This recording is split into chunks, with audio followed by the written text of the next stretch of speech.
Today, I'm announcing the United States is targeting the main artery of Russia's economy. We're banning all imports of Russian oil and gas and energy. That means Russian oil will no longer be acceptable at U.S. ports, and the American people will deal another powerful blow to Putin's war machine. Well, shit, sounds like a powerful blow to us.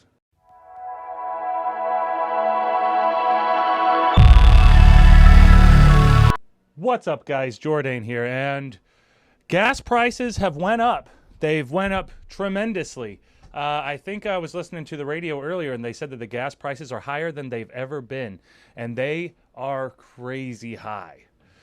Now, we just had the announcement from our president saying that we're going to stop using Russian oil, which is about 3% of the oil that we all use, and crude oil is probably a little bit less than that. But it is 3% is still a number that can and will probably affect us, and we see it coming. It's not a surprise. We knew that this was coming, so we have to be prepared for it. No matter what your personal opinions are on the president, on the Russian president, on the Ukrainian president, no matter what, we're going to have to deal with this. So what the hell are we going to do? We have to try to drive less. I mean, what can we do? What are the tangible things that we can do? Try to work from home more. We've been doing that with the pandemic anyway, as it is. There's a whole lot of things that we have to take into account, and some people just aren't going to be able to handle it. And it's one of those things where you're trying to figure out if this is going to get any better. Because ever since the pandemic, it's not like anything has gotten better and better and better at all. It's just gotten more and more complicated, more and more tough.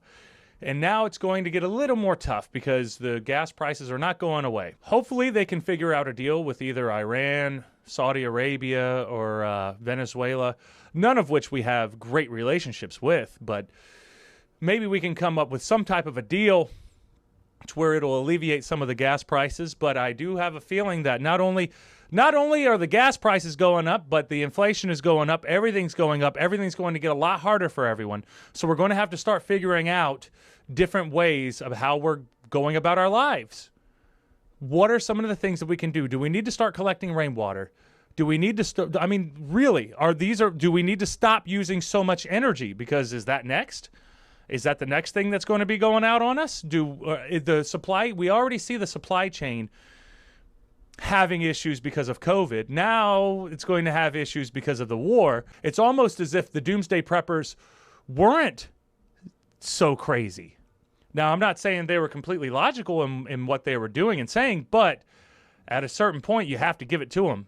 You have to give it to them because they figured it out. They had a good idea about what was going on, especially in the world. But I mean, like for me, for work, I have to get to work, so I'm going to have to drive. No matter what, I have to drive.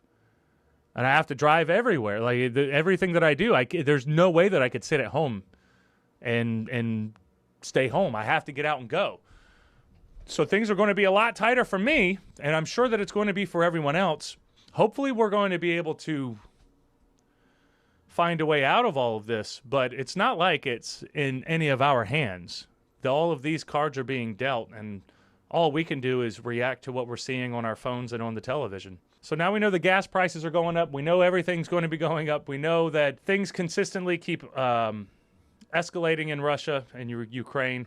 I guess we just have to wait and see exactly where this is all going to be going, but it doesn't seem like it's leading us in the direction that we're really going to be. I don't think this is going to be a very positive thing.